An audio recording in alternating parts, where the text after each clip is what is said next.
Moving to our topic today, hingang malalim mga kasambahay dahil pag-uusapan natin ang isang kondisyon na karaniwan nating hinahabol ang ating mga paghinga, ang asthma. Alam niyo ba na milyon-milyon ang naaapektuhan ito sa buong mundo? So to start, let's talk about it quick and get your every Sunday's dose of information.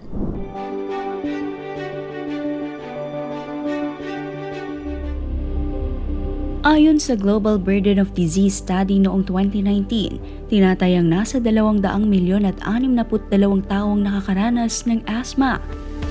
Kung tutuusin, katumbas ito ng 3,416 na kaso sa bawat 100,000 tao. Pero ang mas malala, karamihan ng mga namamatay dahil sa asthma ay nasa mga low at lower middle income countries. Bakit? Dahil hirap silang ma-diagnose at kulang sa tamang gamutan. Imagine, isang kondisyon na kayang i-manage pero dahil sa kakulangan ng access sa healthcare, madalas itong lumalala. At ang good news naman, ang World Health Organization ay may ginagawa upang matulungan ang mga lugar na ito kasama sa kanilang Global Action Plan for the Prevention and Control of Non-Communicable Diseases, ang asthma. Pati na rin sa United Nations 2030 Agenda for Sustainable Development, layunin nilang palawakin ng abot-kayang diagnosis at treatment para sa mga may asthma. Sa bawat paghinga, mahalagang alagaan ang ating kalusugan at maging aware sa mga hakbang na ginagawa para labanan ng mga kondisyon tulad ng asthma.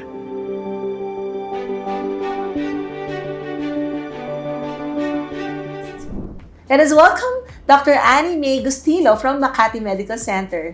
So ito, pag sinabi bang asthma, ano nga po ba ito at paano po ito nakakaapekto sa ating katawan?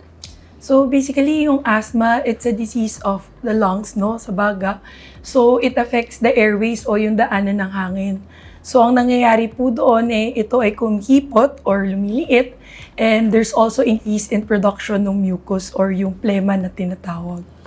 Bakit nangyayari ito? So ano yung sanhi ng asthma? So, yung asthma kasi, it's innately there, no? Nandiyan na siya. Pero yung symptoms po, it usually happens pagka na-expose yung patient natin sa triggers, no? So, iba-ibang triggers sa iba't ibang patient. And when you are exposed to that, doon nararamdaman yung mga symptoms, no? Yung pagkipot ng airways o yung pag-produce ng plema.